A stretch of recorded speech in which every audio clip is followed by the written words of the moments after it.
Hey everybody, Vincent Tsung here, the Wandering Warrior. Today I want to tell you guys a story about how Japan changed Taiwan. And not just Taiwan, but the entire world and the way we see martial arts today. Dojo. Today I am in Kaohsiung at the Guan Hall of Martial Virtue, originally built in 1924 during the Japanese era here in Taiwan.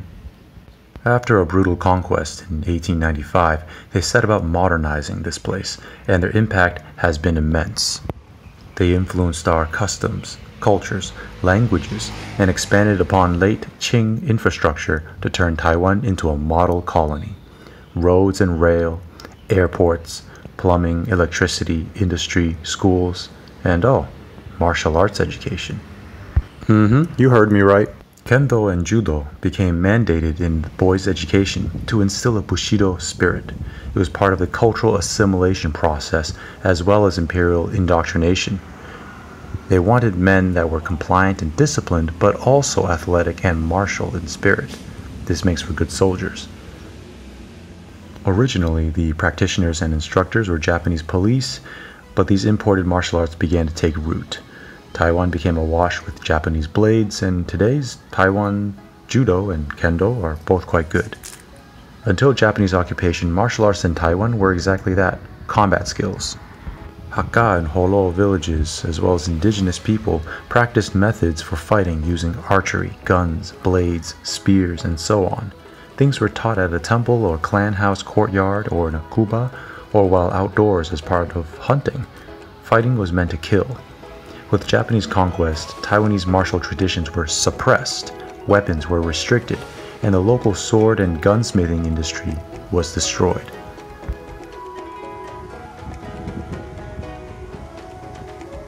The Guan here reflects this story, combining Japanese and European architectural elements, and being originally built for the Japanese police here in Kaohsiung. Let's go inside and take a look. In Japan's Edo era, samurai without wars to fight often competed fiercely in duels using their katanas and wakizashi. Samurai who worked as police often used jite and jujutsu as both self-defense and arresting technique. The many schools of fencing skills were collectively known as kenjutsu. Use of bamboo swords and sparring armor was invented in the 1700s. Shusaku Narimasa Chiba, founder of the Hokushin Ito-ryu Hyoho, introduced full-contact duels with bamboo swords and training armor to his curriculum in 1820. This was called Gekiken. Due to the sheer number of his students, this format became very popular. In 1876, swords were banned in Japan. However, a Kawaji Toshiyoshi continued to promote swordsmanship through the police, who continued to train with them and attempted to unify many schools of kenjutsu, which resulted in a 10-kata curriculum. Kawaji Toshiyoshi wrote several works promoting Japanese swordsmanship practice. The Dai Nippon Butokukai was established in 1895 to promote martial arts in Japan, and enthusiastically pushed the martial arts in Taiwan after the conquest. They changed the Gekiken name to Kendo in 1920. Where kenjutsu means sword skills, Kendo means sword way. In 1924, they completed this particular training hall here in Kaohsiung City, then called Takao. In the armored battlefield days of Japanese warfare, combat grappling and knife was important. In the more peaceful Edo period, such skills, now known as jujutsu, were used for self-defense and for arresting troublemakers.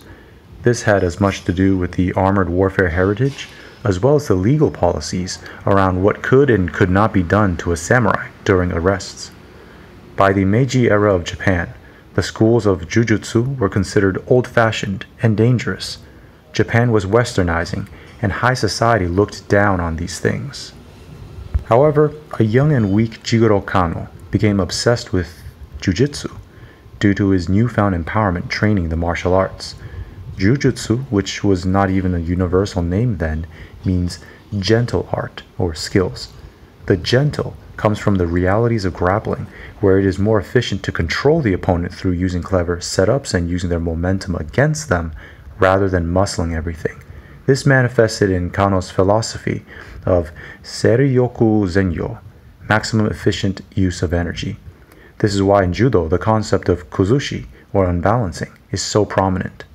Kano also promoted randori, free sparring, over kata, preset sequences, and eliminated many weapons-related skills and any practices that were considered too dangerous to practice in a highly competitive setting. Kano was diverging from traditional jujutsu, although that was the source of his skills.